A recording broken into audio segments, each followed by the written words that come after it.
united will never be defeated. Wake up, Abuja.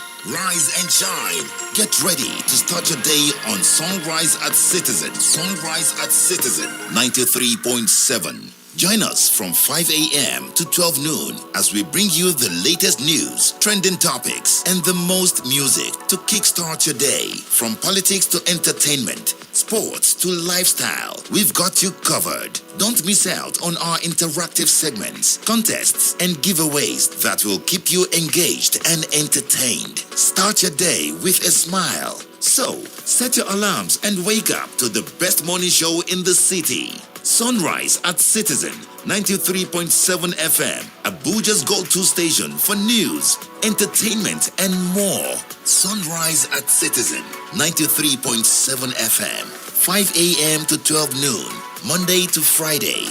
Let's get this day started.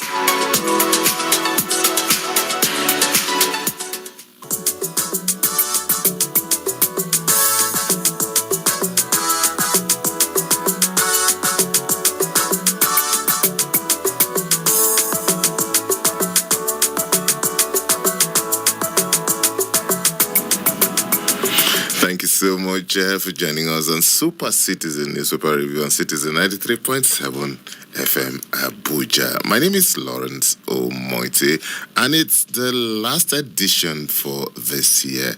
The next time we will meet will be in a year's time. That will be next year. Meanwhile, welcome to the show. And straight off, we start with the Guardian newspaper. 2027 Southeast will not repeat mistake of 2023, says Umahi. Okay, new tax laws to take effect January 1 as scheduled. And Nigeria defeats 10-man Uganda 3-1 to top Group C. That's talking about AFCON 2025.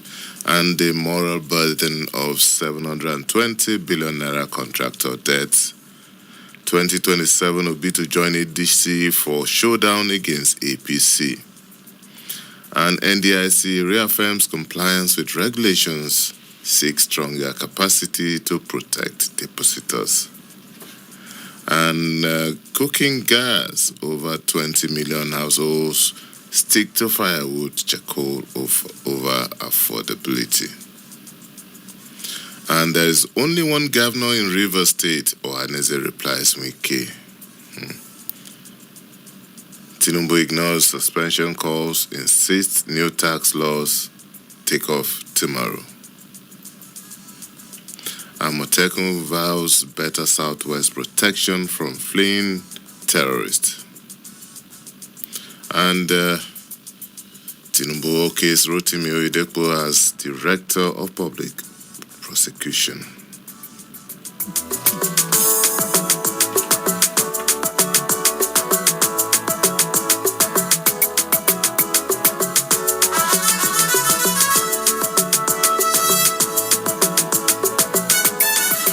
Yes, we move on to the Vanguard newspaper now. New tax laws take effect tomorrow, Tinubu insists. Transfers above 10K bank to start charging 50 naira stamp duty from January 1.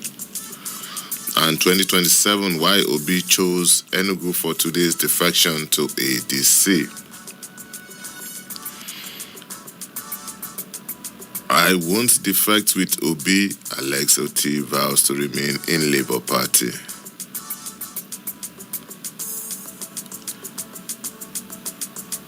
Rivers lawmakers return Fubara's 100,000 naira Christmas bonus.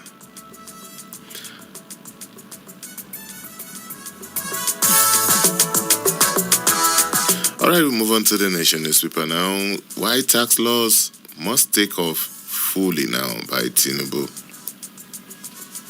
Alleged 8.7 billion naira fraud, Malami's son remanded in prison till Friday.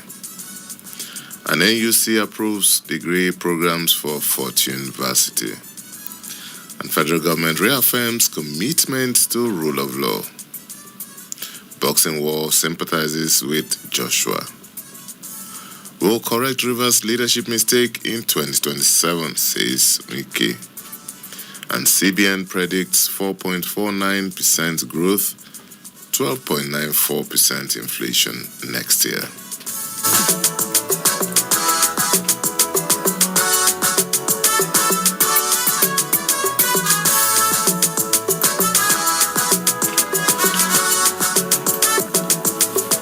All right. We move on to the Sun newspaper now. Tinubu rolls out non-takeoff of tax laws on January the 1st.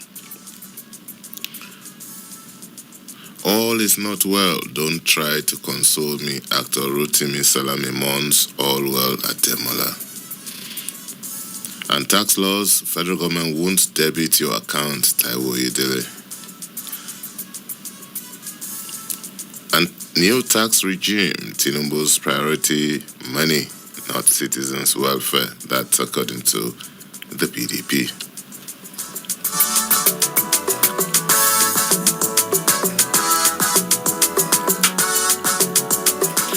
The Tribune newspaper is next now. New tax laws will commence January 1, Tinubu, and confusion over Mutuan's defection.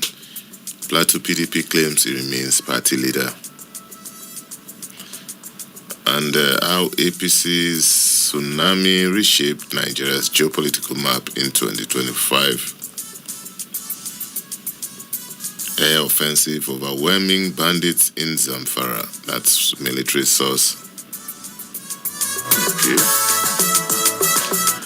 We move on to the cable newspaper now. This is coming from CBN. Nigeria recorded $4.6 billion balance of payment surplus in third quarter of 2025. And the hunters will become hunted. May justice happen to him. Mogalo Odinkalu speak on Malami's trial. Don't put money above Nigerians' well-being. PDP asked Tinubu to suspend tax law implementation. And those who abandon us never succeed. Kwankwaso warns supporters against betrayal. No plan to unlawfully arrest or prosecute opposition figures, says Information Minister. And from President Tinubu, no substantial reason to stop new tax laws. January 1 commencement date sacrosanct.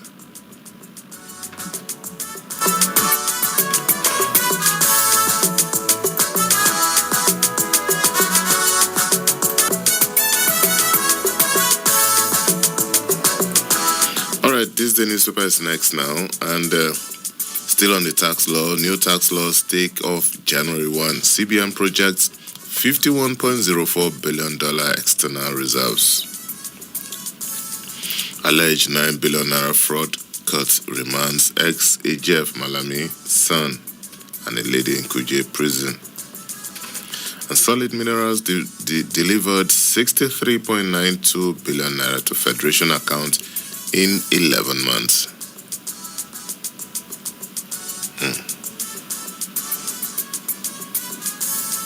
Agombe picks ex-NERC spokesman as chair of State Electricity Commission. And Northern Elders urge Nigerians to oppose FG's alleged reckless spending.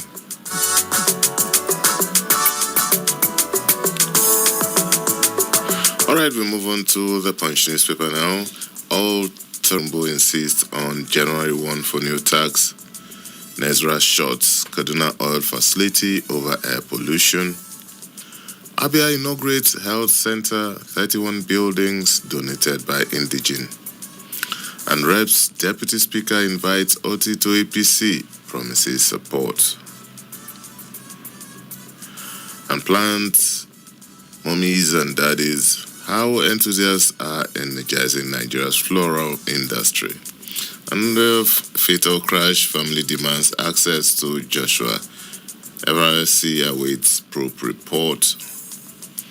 10 states plan 4.3 trillion naira borrowing to fund 2026 budget. And Lagos Plaza debt toll hits 5 as fire raises another market. And Rivers lawmakers reject Fubara's Christmas gift. Wike opposes automatic ticket. Military arrests suicide bomber. Recovers 189 AK-47 rifles. Wow.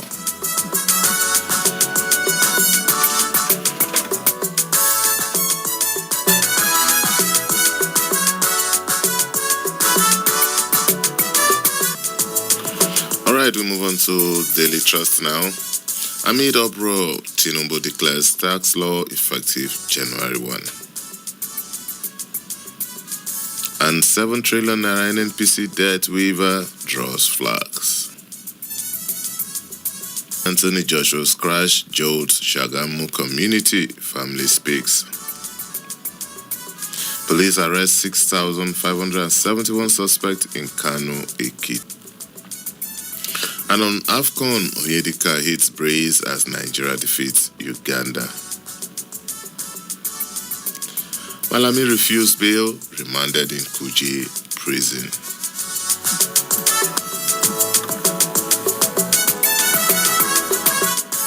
Alright, we move on to New Telegraph now. PDP saying Tinubu prioritizing revenue over Nigeria's welfare. Mutwang sponsors 200 plateau students for medical ICT studies. And Gombe in mourning as Governor Media Community bids farewell to fallen journalists. And Tinubu approves Oyedepo as Director of Public Prosecution.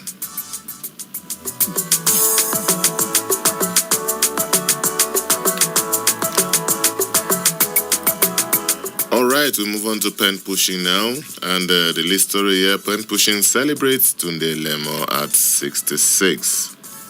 And still staying with pen pushing, former Attorney General of the Federation, Malami, with immediate family to spend New Year's Day in prison over money laundering. And yes, this is another story on the front page of pen pushing. We are here to have access to Anthony Joshua after auto crash, says extended family.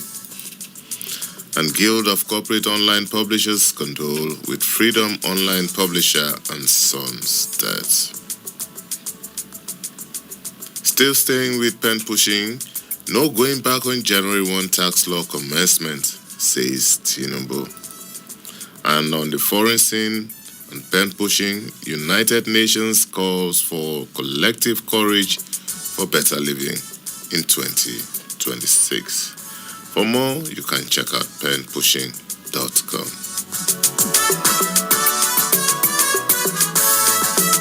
Alright, we'll take a short break now, and when we return, we'll go straight into the second half of the show where we look at some of the stories in details. It's still Super Citizen newspaper review on Citizen 93.7 FM Abuja. Please don't go away.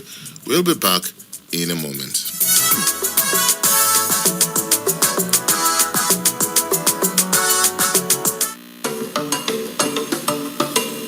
Hello, Abuja. You are listening to 93.7 Citizen FM, the latest radio station based in Nigeria's capital.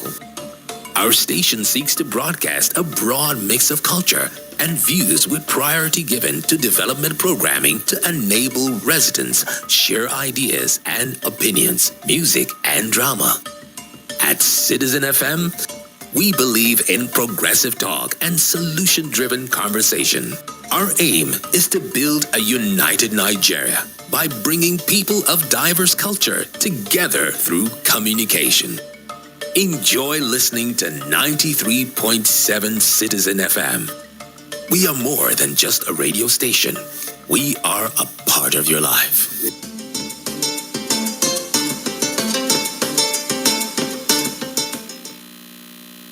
Citizen FM Abuja. Now we be the voice of the people.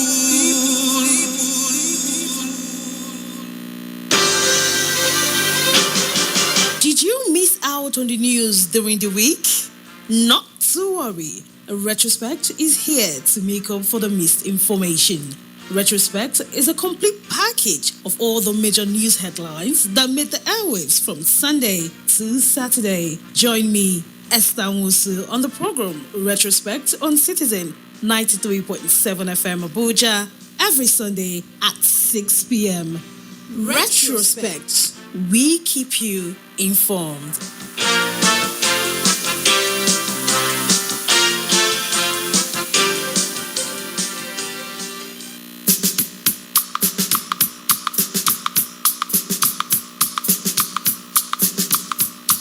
Oya o my people, make una come gather here. Which kind tori una wan hear on top radio? Wetin dey catch fire on top social media? Bring am on top make we talk am. For Citizen 93.7 FM Abuja, every Monday go reach Thursday and the time na 5:10 wey be 10 minutes after 5. Make we talk am as e dey be.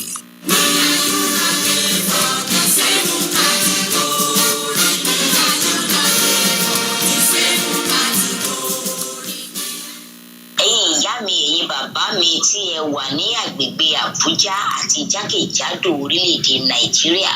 Rédíò kan ṣoṣo tí gbogbo èèyàn fẹ́ràn láti máa gbọ́, tó fúnni nímọ̀, tó fúnni lọ́gbọ́n, tó fúnni lóye. Citizen FM ní 93.7 ẹ máa gbọ́. Èmi Àlímọ̀t Àyìnlá Ọmọwúrà ló sọ fún yín pé gbogbo ìgbà tí ẹ bá ti ń gbọ́ Citizen FM 93.7 inú yín ó mọ̀ dùn. Thanks for listening.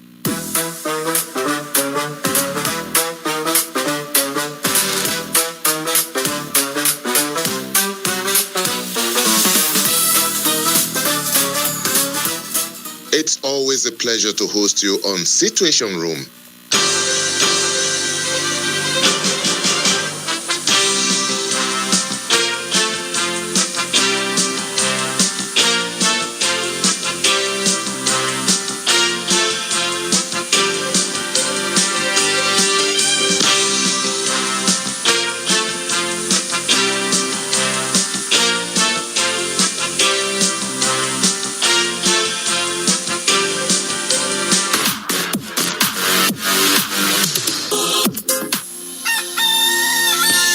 Wake up, Abuja. Rise and shine. Get ready to start your day on Sunrise at Citizen. Sunrise at Citizen 93.7. Join us from 5 a.m. to 12 noon as we bring you the latest news, trending topics, and the most music to kickstart your day. From politics to entertainment, sports to lifestyle, we've got you covered. Don't miss out on our interactive segments, contests, and giveaways that will keep you engaged and entertained. Start your day with a smile. So, set your alarms and wake up to the best morning show in the city. Sunrise at Citizen 93.7 FM, Abuja's go-to station for news, entertainment, and more. Sunrise at Citizen 93.7 FM, 5 a.m. to 12 noon, Monday to Friday. Let's get this day started.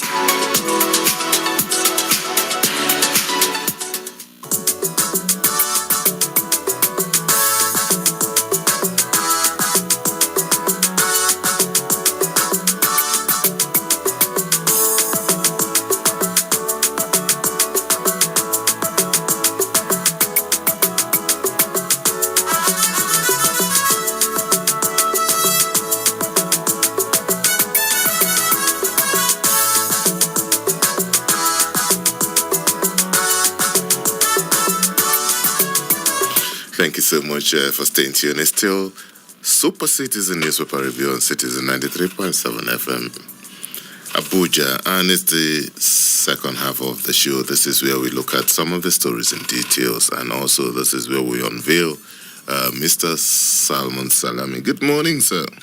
Unveiling Salmon Salami. That is a good one. I'm sure that Very good morning to you. I'm sure that brings back memories that just only the two of us can relate. Well, The unveil.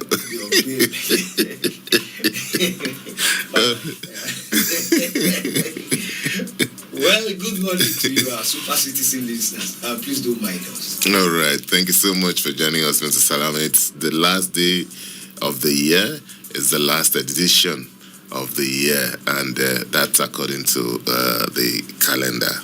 Then I don't know whether you are going for the crossover. Well, I don't know about that for now.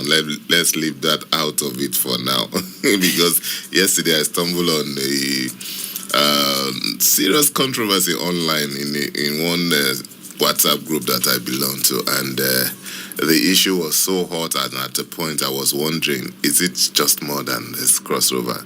Some people took it very personal because some people were trying to rationalize the crossover, the merit and demerit, and it was very interesting to see how passionate Nigerians can be when it comes to issue of religion. I wish that we translate that into our daily activities, into our daily dealings with fellow Nigerians, into how we treat government property, into how we treat government offices, into how we treat fellow men, into how we treat the poor, into how we do so many other things.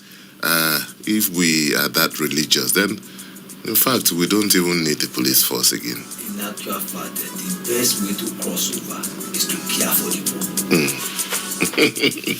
All right, Mr. Salami, let's not start another controversy here. Let's move straight to the Punch newspaper. And here is one controversy that has refused to go, and that's the new tax laws. Mr. President is insisting January 1 date, no going back. Let's look at how the Punch newspaper carries the story.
It is still Super Citizen Newspaper Review on Citizen 93.7 FM. We will take a short break now and we'll be back in a moment. Please don't go away.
Hello, Abuja. You are listening to 93.7 Citizen FM, the latest radio station based in Nigeria's capital. Our station seeks to broadcast a broad mix of culture and views with priority given to development programming to enable residents share ideas and opinions, music and drama. At Citizen FM, talk and solution-driven conversation. Our aim is to build a united Nigeria by bringing people of diverse culture together through communication. Enjoy listening to 93.7 Citizen FM. We are...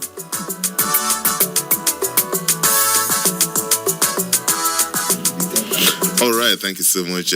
Welcome to the second half of the show. We're trying to sort out just a little technical issue there. Yes, we're back. And we're talking about the tax law. Why tax laws must take off fully now. This from President Bola Tinubu. The final verdict on tomorrow's takeoff of the tax law came yesterday. President Bola Tinubu reaffirmed that the date is sacrosanct. His position, made known in a statement, gave a stamp to Minister of Information, National Orientation, earlier statement that there was no going back on the January 1 commencement date. Following the observation by the House of Representatives member that the gazetted version of the law is different from the copy passed by the National Assembly. But the chairman of the Presidential Committee on Fiscal Policy and Tax Reforms, Taiwo Oyedele, argued that it was too late in the day to stop the law because 2 of the 4 tax laws were already operational, adding that the remaining 2 are built to begin tomorrow. Salami. You see, let us give it to President Bola Ahmed Tinubu, the President and Commander-in-Chief of the Federal Republic of Nigeria. Why did I say so? I'm of the view that you must at any time take a decision, even if it is a wrong decision. To take a wrong decision is better than not taking a decision at all. The point is this. Yes, the committee, House of Rep committee, said the copy or the version that was gazetted is different from the one passed. Secondly, so many other groups, including oppositions, feasted on that. And everybody became a tax consultant, even those who have not even seen a copy of the Tax Act. And Mr. President now said, well, the commencement remains sacrosanct, that is tomorrow. And that is it. And that is the beauty of democracy. You can go to court if truly you have reasons, evidence, or proof that the Tax Act, because it's been signed by Mr. President, is substantially flawed. That is the beauty of democracy.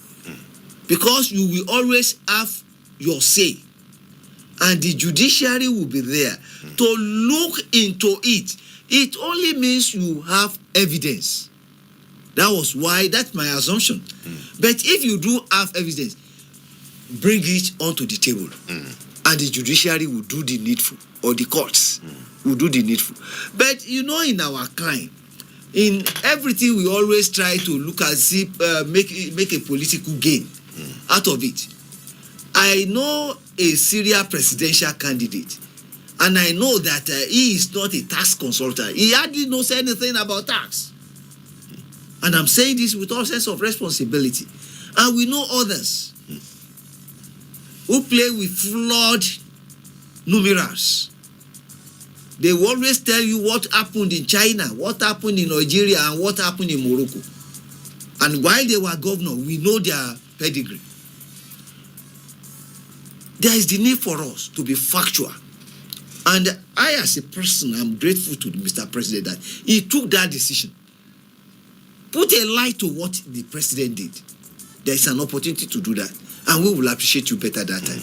And perhaps maybe we'll like dog. Eat our vomit.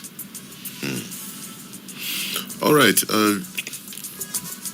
I think for me, the last I checked, the House of Reps set up a committee to investigate the matter. We've not quite heard from the Senate about this, but I don't think this is such a big deal.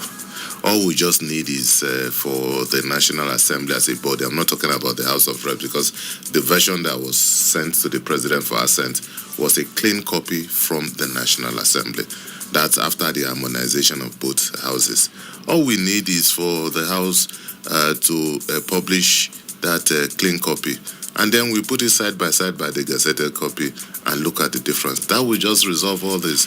And just like you said, if there are people who feel strongly or who have access to that clean copy and they notice the substantial discrepancies, then they can head to court and the court can put a stop to the implementation of that tax law. The court has that power to do that. If it is established that there is inconsistency between what was passed and what was eventually gazetted, then the court can make pronouncement. But for us to, I know it's a political season, Mr. Salami, we are going to have a lot of this in days and months to come. Everybody's going to be expert in everything, from human rights to nuclear science to everything. Everybody's going to be expert, so we better be prepared for that. Thank God we have access to the internet now. We can fact check a lot of all this, because you discover that most of the talks are what you used to call hollow talks at the end of the day. Just say that just sounds and fury, no substance, as Shakespeare would say. Well, thank God that we have a president that the American would describe as having liver. He has said that there is no going back on January 1. Whoever disagrees with it, let them head to court. All right, talking about court, Mr. Salam, but before then, the phone lines are open. You can join us at 0903-2229-797. That's 0903-2229-797 or 0818-2222-205. Still talking about the court. Yesterday, the former Attorney General had his day in court, and his bail was, ruling on his bail was deferred to, I think, on Friday. That will be next year. And this is how the cable newspaper put the story. The hunters will become haunted. May justice happen to him. Moghalu Odinkalo speak on Malami's trial. Kingsley Moghalu, former deputy governor of Central Bank, and Chidi Odinkalo, ex-chairman of the National Human Rights Commission, and Dino Melai, former senator, have weighed in on the ongoing prosecution of Abubakar Malami. In separate posts, Ditro reacted to Malami's Tuesday arraignment alongside his son. Malami said the case underscores the fleeting nature of power in Nigeria, particularly as public office becomes increasingly detached from competence and integrity. And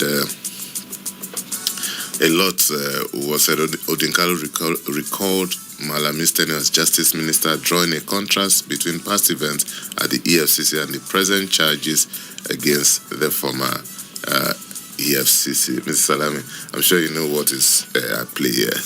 You see, I don't want to see the way the cerebral Odinkalo and Moghalu too looked at it.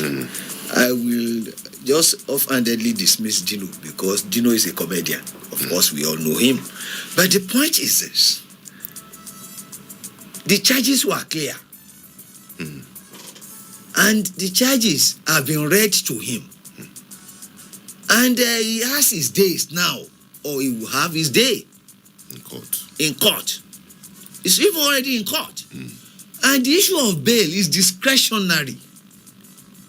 To the court. And the court said that, yes, there was this oral application for bail, which the prosecutor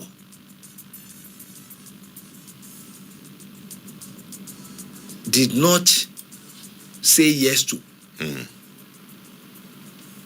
The prosecutor said, yeah, and the court said, let us give the prosecutor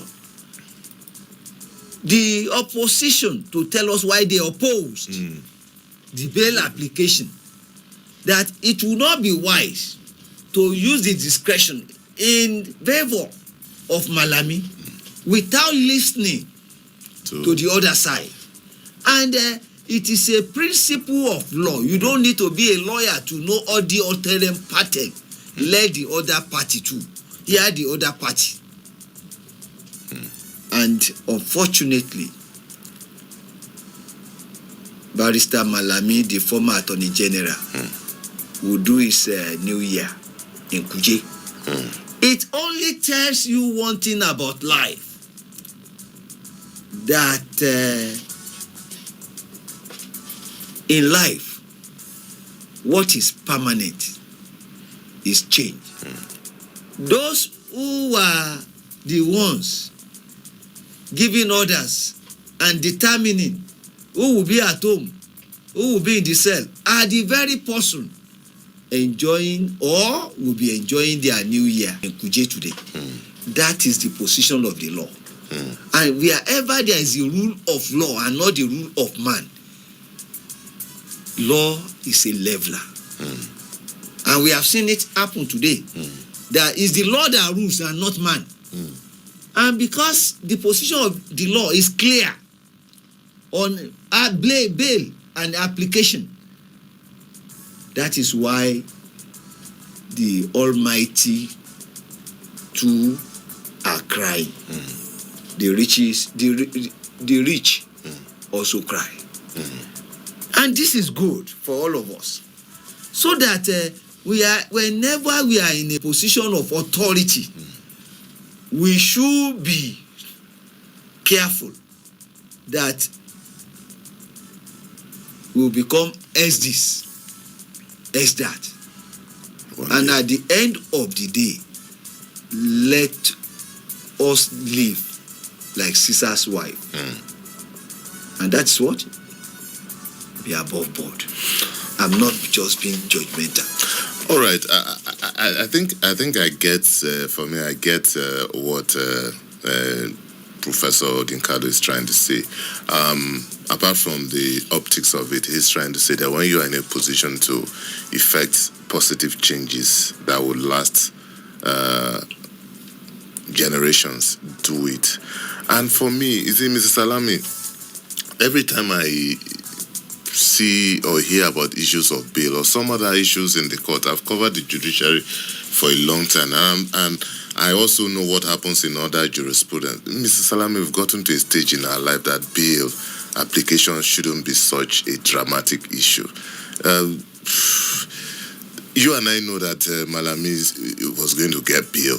Why don't we make the process, it's not about Malami, why don't we make the process of bail very seamless? The moment you are brought to court, your charges are read, your plea is taken, bail is granted, and you move on. These are issues, as little as they are, that add to the delay of dispensation of justice. We've lost about 3, 4, 5 days just because of there's an argument, counter-argument, it was oral, it wasn't oral, this and that. These things, the world has moved beyond this. The moment somebody is brought to court and plea is taken, application for bail is moved, bam, it's given and we move on, fix another date and we move on. We cut short all this drama and all this issue of, yes, the surety has to be a civil servant, it has to be somebody who has landed property and all these things. Oh, come on. I think this is a fallout of military era. It's really, really not worth it. These are things that people should look at. Our lawyers, we should look at when we are amending our constitution, when we are amending our court processes, because in future, we don't really need all these things. Well, thank God that Professor Dakas, CJ Dakas, the chairman of the Nigerian Law Reform, is a friend of the house, and you know that he was with us a fortnight ago. You see, the thing is this. I know for sure that in law, bail is at the discretion of the courts. And in bail application, there are some things they consider. The highest point being that will the accused be in court ASAP when he's expected to be in court? They are trying to prevent a situation whereby the accused will jump Bail. Ensure it's not a flight risk. That's right. So, but in doing that, I think any bailable offense should be allowed to bail, and the conditions should not be unnecessarily cumbersome. So, in such a manner that it will not appear as if the judge has entered the arena. Exactly, because why I'm saying that we have a current Attorney General now and the Minister of Justice. If he pushes things like this, nobody knows what is going to happen tomorrow. Tomorrow he may find himself in the same, he may be brought to court for allegations, whether true or not. So if you have opportunity to push for issues to solve problems that will last, that will have a legacy, and it's okay. We need to move beyond all these things at the end of the day. Lawrence, I'm looking beyond people. I don't look at it this way. I'm looking at what is the best in this circumstance. It doesn't matter whether you are the Attorney General or not the Attorney General. It doesn't matter whether at the end of the day you may be at the receiving end or the short end of the... But the point is this. What is right is what is right, irrespective of season and circumstance. Let's do what is right. Exactly.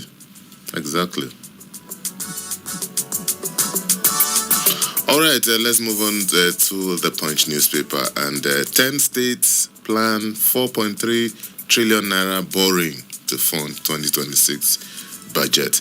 10 states are planning to source 4.287 trillion naira from loans, bonds, grants, capital receipts, and others to finance capital projects in their 2026 budget. Collectively, the states, including Lagos, Abia, Ogun, and others, an analysis of this budget shows that these states are increasingly turning to non-recurring financing beyond statutory federal transfers, including allocations from federation account to support ambitious infrastructure. Mr. Simon, the long and short of all this grammar is that the states are trying to get additional money to fund 2026 budget. You see, I don't know where this concept of cut your coat according to, I don't really know. The issue is not that you don't have money. The issue is that you want to borrow more money so that you can do certain things.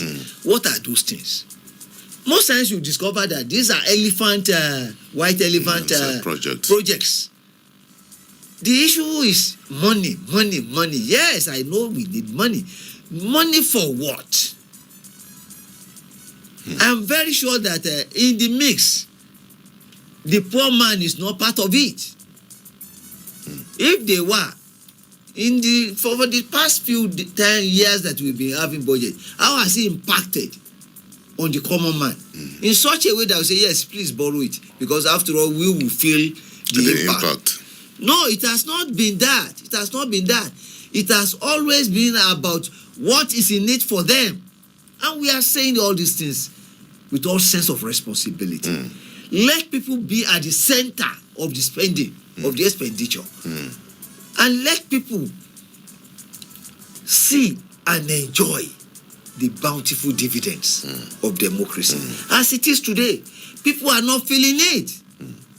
We've had budgets upon budgets.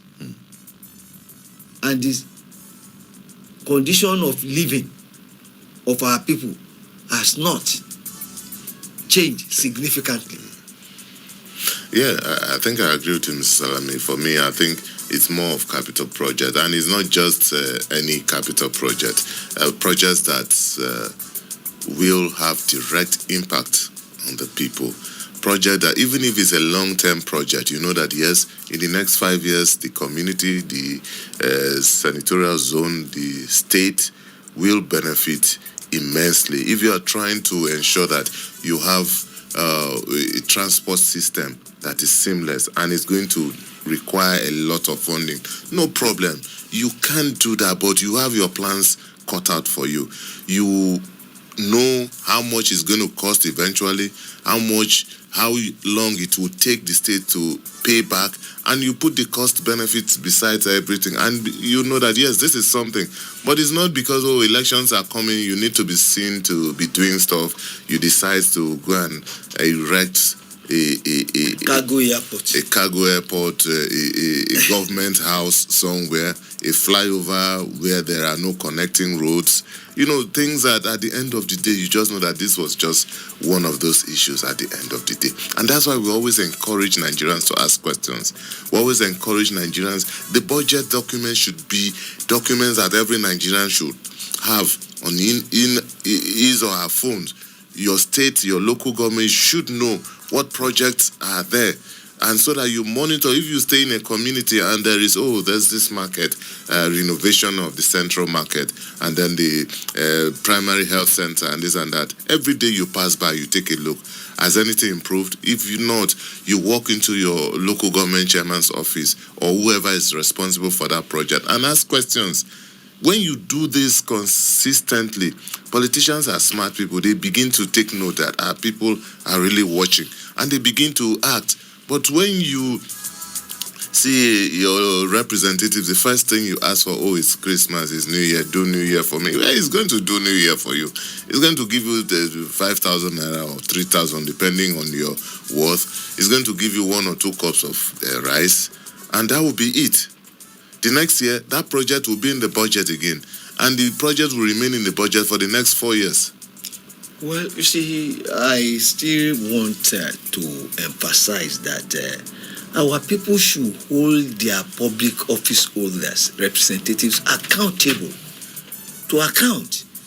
This money is not their money. It's your money. It's taxpayers' money. This is even why I love the idea of this tax thing. Perhaps if it's your money, truly your money, you must make sure that it works for you. You should find out what are they doing with my money. Taxpayers' money was work for the taxpayers. And that is why I insist, or I am pleading that let us hold government accountable. They need to account to us what they are doing with public fund. Ostentation is everywhere. They flaunt this ill-gotten wealth. Very disgusting. And this is disgusting. They rub it in and asking, what are you going to do? I don't really know what to say again. All right, talking about accountability, this story caught my eyes, Mrs. Salami, and it's from this day newspaper. Solid Minerals delivered 63.92 billion naira to Federation accounts in 11 months. Nigeria's solid mineral sector remitted a total of 63 billion naira into the Federation account over January to November 2025, underscoring both the growing fiscal relevance of the extractive subsector and the vitality that continues to shape its contribution to national revenue. The month-by-month inflow as captured showed a year defined by sharp fluctuation. Okay, I'm just interested in this story because, Mr. Salami, a few years ago, nobody paid any attention to this sector. So it tells you that just one person can change the outcome of an office. One person can make that office either productive or just like that. Well, I have been saying it that the office is as big as the occupant. See what Dr. Dele Alake is doing in that sector that had long been abandoned, and see what the sector is contributing to the national purse. See what you don't need to like Barrister Nyesom Wike. See what that man, the Honorable Minister of Federal Capital, is doing in FCDA. We once had a minister who was there for 8 years.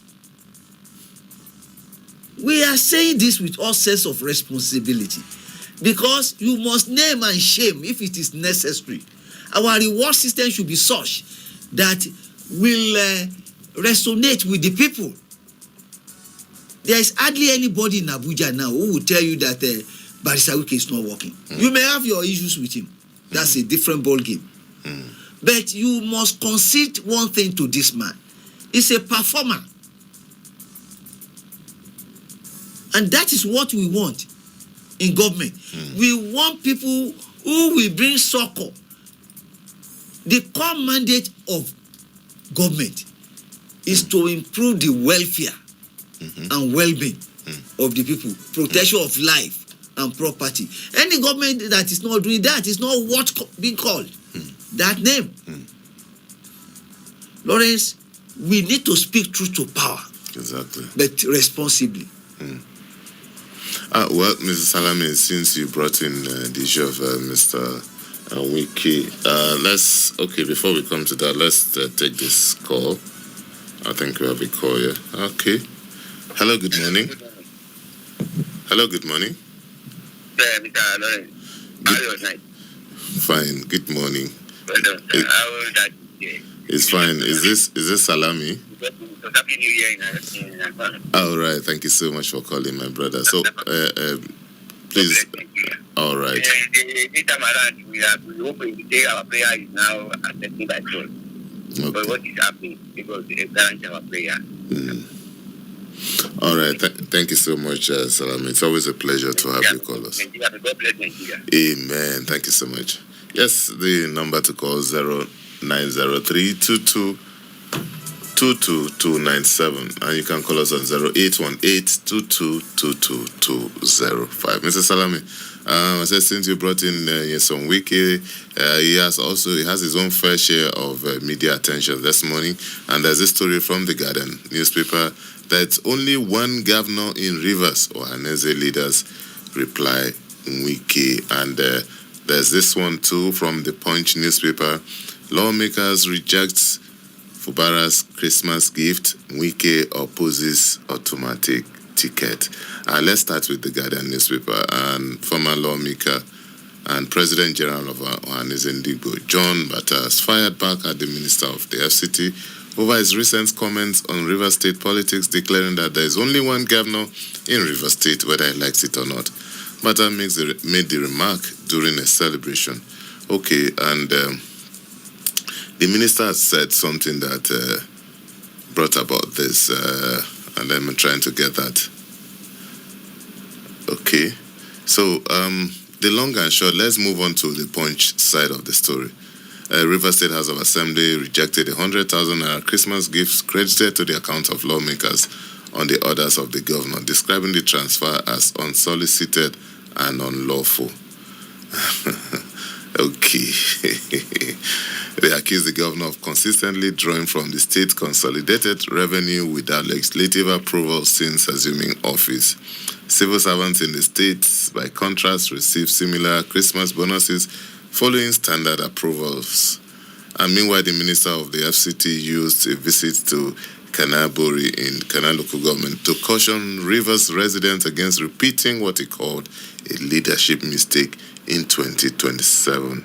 And while Wike did not mention Fubara by name, his remarks were widely interpreted as referencing the ongoing power struggle in the state. Mr. Salami. What Senator John Bata said was a fact, of course. There is only one governor. There couldn't have been two governors. But we know the innuendo and what caused it.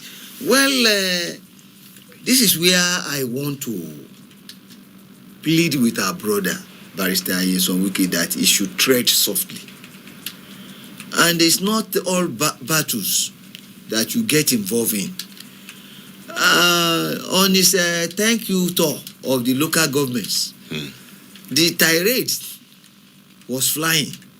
And of course, he was already campaigning for the 2027 election, where he said that it's not a question of APC and PDP, that both APC and PDP will vote for Mr. President. And you asked a question one day and you said that is Wike APC member or PDP member? Because it is curious for Barrister Wike to say that Fubara is not the leader of Governor Fubara. Is not the leader of APC. in Rivers State. I wonder who he is and who is the leader and why Wike is dabbling into the affairs of APC to the extent that he's the one who will now determine who the leader of APC is in Rivers State. All right. But we all know what is playing now. All right, Mr. Simon, why you're still wondering, how about this story? This is from the Punch newspaper. Fubara must go through Wike to win. Gaidam, the national vice chairman of the All Progressives Congress, South, Victor Gaidam, has told Rivers State Governor Siminalayi Fubara that he must pass through the minister of the FCT to win anything in Rivers State. I don't understand here. National vice chairman of the APC advising a governor of the APC to pass through a non-member of the APC to win anything in Rivers State. Mr. Simon, please help me make sense of this. Honestly, we are not going to make any sense out of it. We all know what is playing out. All of us know that Barrister Nyesom Wike is wearing two caps. It is neither in PDP nor APC on paper, but we know that it's a factor, a big issue in Rivers State politics, whether PDP or APC. In actual fact, he's wearing two caps. He is in PDP, entrenched in PDP, as he is in APC. You see, this is a political calculus. It's you see, he's doing what my people will say, Ogaton. I don't really know how to. No, please don't even attempt to put explain. that in don't, English language. Don't attempt. But it's just to. Anyway, Lawrence, honestly, this is a drama that we have been waiting for, and it has not started. Yeah. But it is part of the warm-up to what will happen in 2027, and indirectly is serving notice to somebody that whatever you have the floor now, please play your part well. Well, I think realistically I understand what you're saying, and except we just want to behave like the ostrich, bury our head in sand, and we think we are hidden. Meanwhile, the rest of our body is outside. So I think I understand what the APC leader there is saying. Because, Mr. Salami, have we ever wondered what happened in 2023 election and how did Wike pull it off in Rivers State? He got all the elections, the House of Assembly, the Senate, the House of Reps for PDP, and he got the presidential for APC. A lot of people seem to gloss over that feat. It only takes someone who is on ground in a state, and not just on ground, somebody who is a master of the game, so to speak, in quote, to be able to pull that off. And Fubara came as governor, and the first 1 year he was busy floating, so to speak. The truth of the matter is that Governor Siminalayi Fubara is the governor of Rivers State. No doubt about that. No doubt, by law and everything. But in terms of the ownership of the political structure in Rivers State, he is a paperweight. There's no doubt about that. So we can pretend from now to tomorrow, we can do all sorts of things, and that's the way it is. Devoid of English. It's not a weight. You are talking of paperweight. It's not a weight at all. The truth about the political reality in Rivers is that Wike is the alpha and omega of Rivers State politics, at least for now. That is the truth. And you see, Wike is just being eclectic. Wike will win election any day, and Wike's candidate anyway, will win election any day, anytime in Rivers State as today, 31st of December, 2025. I don't know in 2026 because I don't want to play God. But one thing remains clear. You may not like him, and you don't need to like him. You may not like his politics. You are not obliged to. But the reality on ground is that the people are with Wike, rightly or wrongly. So the next question, Mrs. Salam, is that how did we ever get here where one man will control so much powers, the levers of powers in the state for so long? Well, thank God that Wike is very close to Governor Fayoshi, the propounder of stomach infrastructure politics. And in any case, if politics has everything to do with what the majority of the people wants, and you are doing it, for that long, will you still be with them and they will be with you? And wherever you go, they will go with you. If independent candidacy were to be in the constitution, Wike will win election in Rivers State as an independent candidate, meaning that he doesn't need to be in APC or PDP. But Wike as a candidate and a poster boy will win election. That is the truth today. Oh, well, still talking about politics, Mr. Salami. 2027, why Obi chose Enugu for today's defection to the ADC? And if everything goes according to plans, the former presidential candidate of the Labour Party is officially going to be unveiled. That word again today in Enugu. Former Anambra State Governor chose Enugu State for his defection because the Southeast wants to make a statement that will shape 2027 polls. In a chat with Vanguard, Tanko disclosed that leaders and members of the Obedience movement who bolstered Obi's presidential push in 2023 were already in Enugu. He said Obi had been a member of ADC coalition all the while, that today's event is to chart the way forward for his numerous supporters, Mr. Salami.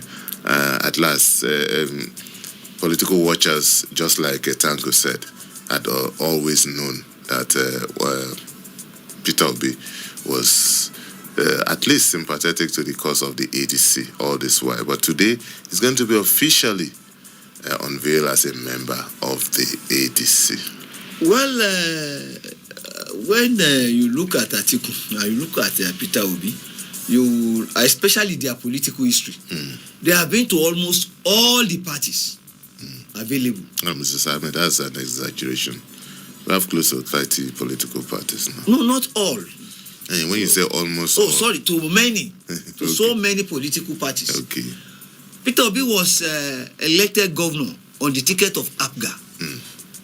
He left APGA, he was in PDP. He left PDP, he was in Labour. And in fact, he was the presidential candidate of Labour Party. And Peter Obi today, by the grace of his political, will be in ADC. It is a political development that we must watch and we must with very, very keen interest. Let us see how the cookie crumble. It is good because we have been saying it that we are in for alignments and realignments of political forces. Yeah. But let us see how far they will go. All right, this for me, I think I remember 2020. A lot of political watchers will ask, has the opposition finally learned its lesson? Because ahead of the 2023 presidential election, there was this clamor for Peter Obi and Atiku to work together. But at the dying minute, both of them decided to go their different ways. And some people still believe that was what cost them the election, the presidency. We don't know about that. But this time around, people are already taking for granted that, it's going to be an Atiku Obi ticket. Is that is it too early to say that? Well, you see, in politics, you cannot be certain on so many things. Peter Obi has said that he was not going around the world because he wanted to be vice president. Okay. You heard him. And we know that if they will do primaries in ADC, ADC is this SUV carefully put together by somebody who know. And if they will do primary, it is almost certain that Obi will not get the ticket. What will happen next is in the winds. Okay, well, when you say Obi said he was not going to be vice president, he also said that he was not going to ADC. He remained in the Labour Party. He has said that before. So when politicians say certain things, you really don't take it to the bank at the end of the day. Because they are politicians. All right. Thank you so much, Mr. Salman Salam. It's been such a great pleasure to have you on the show and on an extended version of Newspaper Review today because it's the last edition for the year. We thank God for everything. And we look forward to a brighter, better, and more prosperous 2026. I say amen to that. Thank you so much, Mr. Salami. And that's our package on the show today. See you next year, bright and early, 7 a.m. My name is Lawrence Omoiti.